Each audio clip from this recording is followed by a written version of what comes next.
All right, y'all. Here we go, man. In crybaby hating, clown type news. Here go y'all boy Kwame Brown. I didn't got on Kwame head over a year ago for who he really is, which is he's a MAGA Duck Dynasty uh racism apologist type black dude. He did the victim shaming on Breonna Taylor, all that type of stuff. I didn't really get down on who he really is, especially who he was trying to portray. He was trying to portray a certain image to the black community, but it's completely different, than who he really is. You know what I mean? And now people are starting to see it. I've been saw it a while ago, last year, but now you're starting to see who he really is. So Kwame Brown gets on. He goes on. It was Twitter.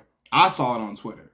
He goes on a rant after the Lakers were swept by the Denver Nuggets, and he starts going off on LeBron James and his basketball career.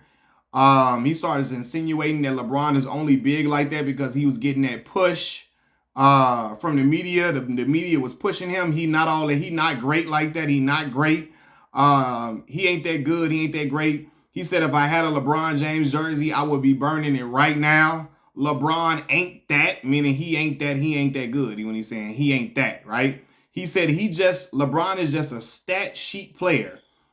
He was saying LeBron he just getting carried to the finals, all this and all of that, and how LeBron ain't this and how LeBron ain't that, and he just a dude whose whole hoopla was created by the media, and the narrative surrounding him was they were forced on the general public. I'm paraphrasing some of it, but a lot of this stuff is exactly what he said.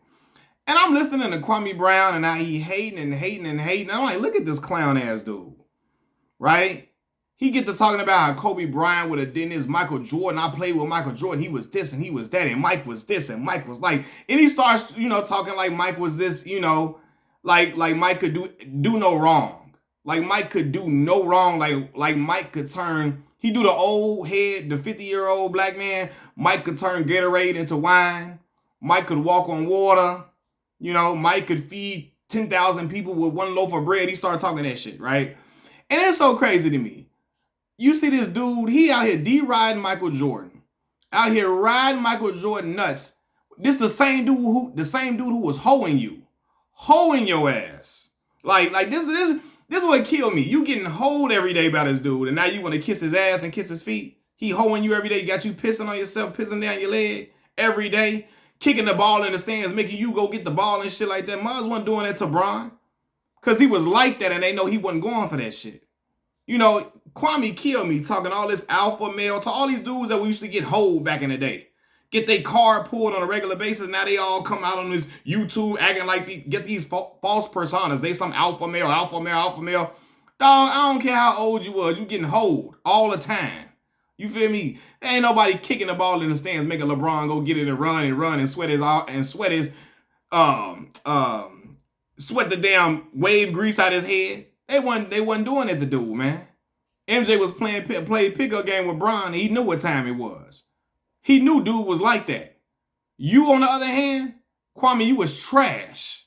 You was trash. You was garbage. You was ass cheeks. Okay? You was the shit. You was like, goddamn, I don't know. You couldn't walk and chew gum at the same time. Okay? Your hands were smaller than my little damn sisters. Couldn't catch the ball, couldn't catch a fucking cold, couldn't throw a ball in the ocean. And here you are trying to talk to LeBron James about how he ain't got no moves and insinuating that you got moves that you would have been able to get to the basket. Brother, your career averages is 6.6 points per game, 5.5 rebounds per game. I don't care how much you cry, how much you try to blame Stephen A. Smith and all this and all that. You was garbage, bro. You was trash. You was the number one pick. You was a bust. You couldn't do nothing. You couldn't make nothing shake. You were not a franchise player at all for being a number one pick.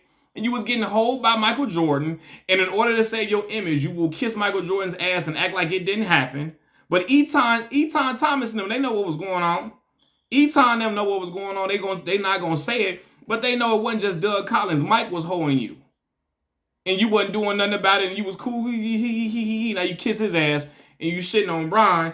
Talk about the dude that was pulling your card every day. The dude that was making you a flunky.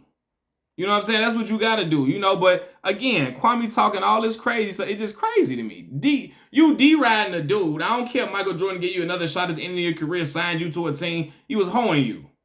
And he said he wasn't going to do that to LeBron James. He wasn't.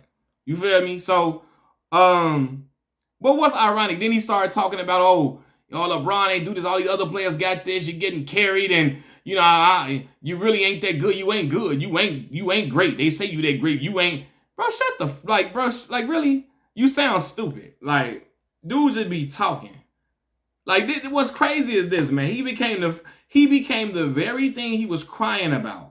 Crying and complaining about all last year, the year before that, he became the very thing he was crying and complaining about. Crying about Stephen A. Smith talking about he don't know me, he don't know Stephen A. I'm just a little kid. All that crying ass shit, crying because Stephen A. Smith talking about how terrible you were, and you were, because, I mean, goddamn it, let's be for real. The Lakers traded you for a pack of Annihilators, a pack of Skittles, some Bubblicious bubblegum, some sunflower seeds, and damn hot crunchy cheese curls to get Paul Gasol. They kicked your ass to the curl. Give a fuck.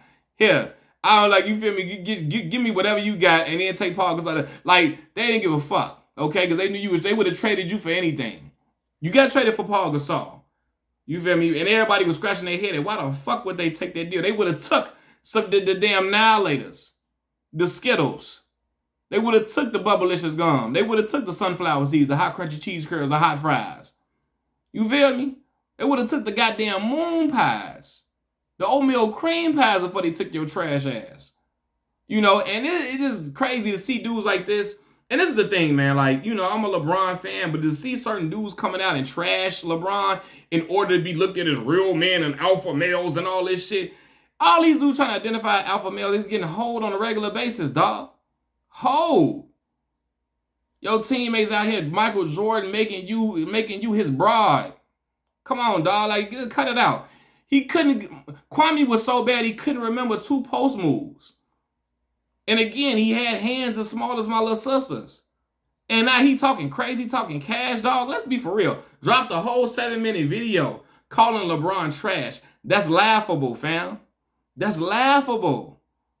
Came out, and this is all after he came out talking about he's out here speaking up for the young black men, and it's in the NBA changing their families' lives, and he's going to defend the young NBA players, the young black men out here hooping, making a difference for the community. He's going to defend them against these biased NBA reporters and journalists who trash their name and all this and all of that. You out here trashing another black man, acting like he ain't shit, when he's a Pantheon great and arguably the second greatest player of all time on basketball Mount Rushmore, and your bum ass, your trash ass saying the dude trash. Let's, for real, Kwame.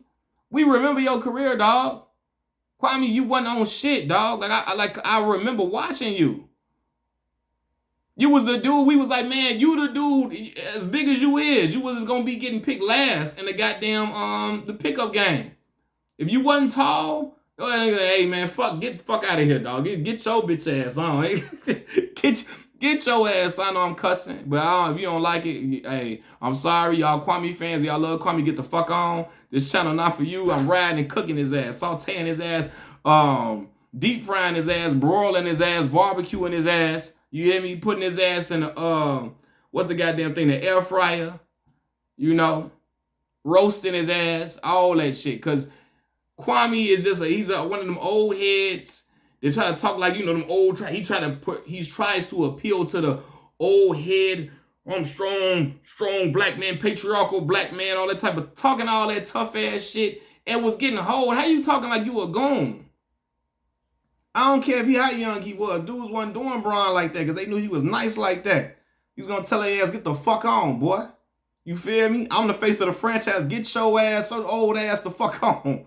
You know what I'm saying? Take a certain type of nuts and balls to talk to tell a dude, get the fuck out of here. Versus going to go be the dude flunky and now you kissing his ass for a living, man. Like, and the crazy thing about it, he trying to act like LeBron ain't got no shots. He trash and he ain't never been clutch. He ain't clutch. LeBron has hit a lot. I repeat, LeBron James has hit a lot of big shots in his career. But you got trash-ass Kwame Brown insinuating that his garbage ass could get to a spot better than LeBron James. Right? He needs to stay off that brown liquor. Him and Michael Jordan both need AA. Because you know Michael Jordan eyes yellow. You got the, hey, you know Mike got them hepatitis eyes, dog. You know that. So, hey, he be on that brown with Mike too. You know, so anyway, man, Kwame just sound out of his rabbit ass mind. He does, but this is just he's a hater, man. He's become the very thing he said he was against. He lied to y'all and tried to say, I'm defending a black man. No, you was crying because you didn't want to get talked. They talking about me. You mad people was telling the truth about you and your playing skills. You was mad at that shit. Now you trying to get clicks and views by trying to be the same shit that they are, even though you said you was against that. Just a very hypocritical person. And again, we're human beings. We all can be hypocrites, but he is hypocrite on a daily basis, on a consistent basis. He's super hypocritical, and he's everything he said he wants. That he said he was defending the NBA players from. He's the very thing he said he was defending the NBA players from, man. This is the same Kwame Brown who was crying on a regular basis about Stephen A. Smith. You know what I'm saying? And he doing him like this and all that. Kwame hating like a baby mama when her baby daddy get a new girlfriend. Kwame out here hating like a baby mama when her baby daddy get a new pretty girlfriend. And the girlfriend is a registered nurse. She bringing in racks. And the baby mama is a CNA. Nothing wrong with being a CNA. I'm not trying to trash CNA. But I'm saying, you feel me? Like this is how he coming across, man. Acting like a bitter baby mama, dog. Like what the hell is going on, man? Like, and again, he acting like Kobe Bryant and Michael Jordan. Michael Jordan never missed shots. Cause they did. No matter how much you want to kiss their ass, they missed shots. I particularly remember Kobe Bryant shooting 6 of 24 in the game 7. Now he got 15 rebounds and they won the game, but without help from Ron Artest, Meta World Peace hitting them 2 threes, they would have lost that fucking game. And you wouldn't give LeBron James an out for having just 15 rebounds if he was 6 of 24. I remember in a game, in a game where they got closed out, the brother shot 2 shots in the 4th quarter when the Celtics was on their ass. Kobe Bryant shot 2 shots. I remember Kobe Bryant losing a 3-1 lead to the Phoenix Suns. I don't care who was on their team. Phoenix was the better squad, bro. You up 3-1, all you got to do is win one more game. You got to get that job done. He lost a 3-1 lead, right? So all this, what Kobe done would have did and Mike would have did, all that. I know Mike would have hold you. And he'll still hold you to this day. Because he holding you right now because you so scared to talk about him. That's what we do know what Mike would have did. Mike would have pulled your card and hold you as a grown man to where you just so scared to say his name, anything bad about him, even though we can read between the lines. I can read what's going on. I'm not a dummy. I know he was pulling your card, bro. I know he was making you walk home. I know he was taking your little bus back. I know he was throwing all the popcorn in your car, filling your car with donuts. I know he was throwing rubbers and cigars all in your car, making you clean it out. I know he was making you come to his house, sweep up his, clean his damn, do his dishes, clean his toilet bowl out. I know you was out there cleaning up the bathroom, changing the sheets for him. I know Michael Jordan had you running to the store, getting the damn, for him. I know he had you running to the store. I know he had you running to the store, man. You feel me? Getting all the shit he need. I know he had you going to the weed man, getting the shit for him. I know Mike had you picking up his broads. He slapping you on your back of your goddamn head when you left. Said, be ready and practice tomorrow. I'm busting your ass. And you said, okay, Mike, okay. I know he was D-boying you, dog. And now you talking like you some top goon, like you tough. A lot of these dudes like this kill me. I went to schools with dudes that talk alpha shit and they was getting hold on a regular basis. You can't come, no, dog. That's the image you had because we know what was going on, man. Mike had you in that mug shaking in your boots. That was your teammate and he had you shaking. He had you scared coming into practice because you didn't know if he was going to slap you or if he was going to talk to you like Cuddy did Anthony on Dead Presidents. Yeah? If he was going to do you like that. We didn't know if he was going to do you like the Gooch did Arnold on Different Strokes. We didn't know if Mike was going to do you like the Trench Bull did the little boy that ate the chocolate ice cream. So Kwame Brown, knock it off, dog. You becoming the same thing you said you were standing against. It looked bad on you too.